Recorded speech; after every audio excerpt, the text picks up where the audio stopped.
दोस्तों, भारतीय राजनीति के चाणक्य कहे जाने वाले अमित शाह को तो आप सभी भली भांति जानते ही होंगे। अमित शाह इस समय नरेंद्र मोदी जी की कैबिनेट में भारत के गृह मंत्री के पद को संभाले हुए हैं और बीते कुछ सालों में बीजेपी को सबसे बड़ी पार्टी बनाने में भी अमित शाह ने अहम भूमिका निभाई है। यहाँ तक कि आज के समय में बीजेपी का ऐसा बोलबाला है कि केंद्र हो या फिर राज्य, हर जगह ही भारतीय जनता पार्टी ही छाई हुई है। और दोस्तों, अगर आज बीजेपी बुलंदियों को छू रही है तो फिर राजनीति के चाणक्य कहे जाने वाले अमित शाह का भी इस पार्टी में बहुत बड़ा हाथ है। और दोस्तों, जम्मू कश्मीर से धारा 370 और आर्टिकल 35A हटाने में भी अमित शाह ने ही सबसे जरूरी किरदार निभाया। और एक बार फिर से लाजवाब मैनेजमेंट की वजह से इस केस में भी हर तरफ ही उनकी तारीफें की जा रही हैं। और वैसे यह फैसला मेरे ख्याल से तारीफ के काबिल भी है, क्योंकि इन धाराओं के हटने के बाद से अब जम्मू कश्मीर का विकास पहले से कहीं ज्यादा हो पाएगा।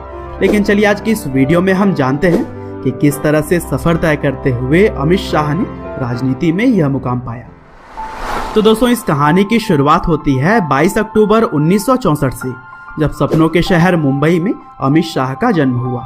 उनके पिता का नाम अनिल चंद्र शाह है, जो कि गुजरात के मनसा टाउन में पीवीसी पाइप का बिजनेस किया करते थे। वहीं अमित शाह की मां का नाम कुसुमबेन है।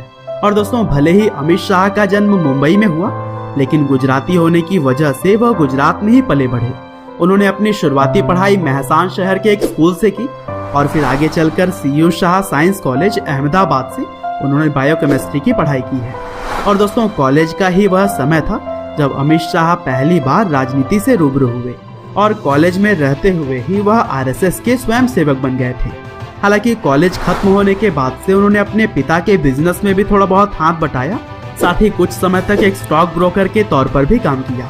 लेकिन इसके बाद से वह राजनीति में सक्रिय होने लगे और फिर साल 1982 में अमित शाह पहली बार नरेंद्र मोदी से मिले और उस समय नरेंद्र मोदी भी RSS के ही प्रचारक हुआ करते थे।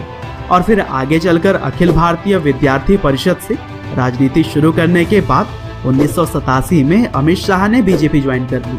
और दोस्तों, बड़ी ही दिलचस्प बात यह है कि अमित शाह ने नरेंद्र मोदी से 1 साल पहले ही पार्टी ज्वाइन कर ली थी। और फिर पार्टी ज्वाइन करने के बाद से अमित शाह ने भारतीय जनता युवा मोर्चा, जो कि बीजेपी की यूथ विंग है, यहाँ से शुरुआत की। लेकिन बहुत ही कम समय में अपनी दिमाग और मेहनत की वजह से वह आगे बढ़ते चले गए और फिर युवा मोर्चा के अंतर्गत ही ward secretary, taluka secretary, state secretary, vice president और जनरल सेक्रेटरी के जैसे ही कई सारे अलग अलग पोस्ट पर वह काम करते रहे।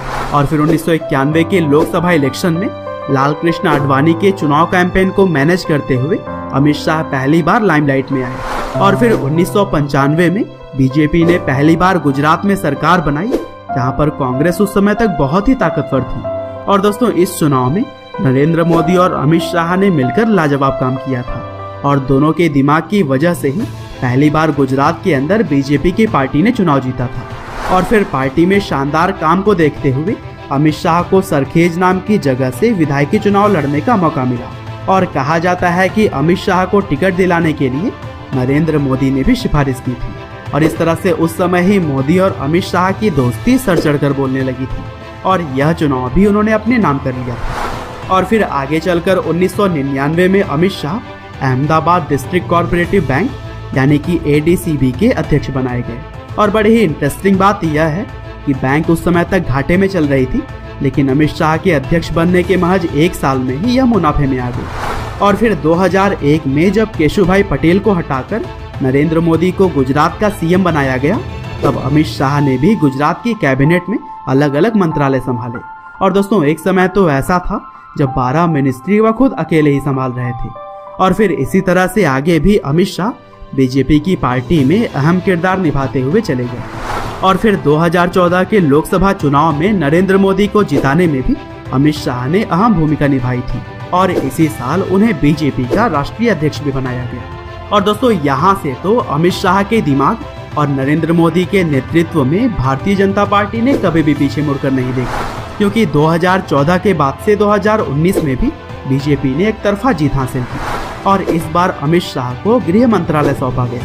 और दोस्तों, गृह मंत्री बनने के महज 3 महीने से भी कम समय में अमित शाह ने धारा 370 को खत्म करने जैसी साहसिक कदम भी उठा ली और इस तरह से उन्होंने साबित किया कि भारतीय राजनीति के चाणक्य उन्हें यूं ही नहीं कहा जाता है। और दोस्तों, उम्मीद करते हैं कि अमित शाह आगे भी इसी तरह से देश हित में फैसले लेते रहेंगे, साथ ही देश को नई बुलंदियों तक पहुंचाने में भी वह अपनी एक अहम भूमिका निभाएंगे। आपका बहुमूल्य समय देने के लिए बहुत बहुत धन्यवाद।